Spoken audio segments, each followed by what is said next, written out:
If you have squirrels in your landscape, you've noticed that they're busy creatures that absolutely rely on trees for their survival. And in their flurry of activity, you've probably seen them chewing off branch ends, chewing off strips of bark for their nest building. You may have even noticed them feeding on your tree's leaf buds, their flowers, their seeds. And at one point, you may have asked yourself, do I need to be concerned about squirrels damaging my trees?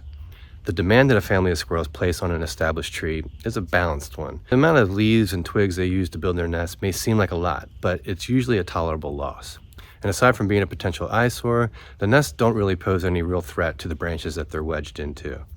And when a squirrel goes after bark for their nest, usually they're going for that flaky outer layer, and the damage rarely reaches the inner tissue of a tree's vascular system beneath.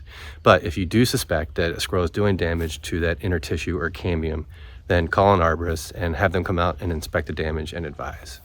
Yet if a tree is growing close to a house and it has branches that are encroaching on the roof, it can encourage squirrel activity there, and it could possibly lead to a squirrel entering a house's attic, which is a much less tolerable situation.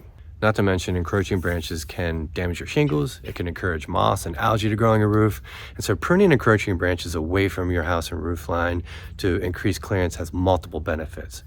Now, squirrels are such gifted climbers and jumpers that pruning these branches back won't eliminate the possibility of squirrel activity there, but it will, at least to some degree, discourage it.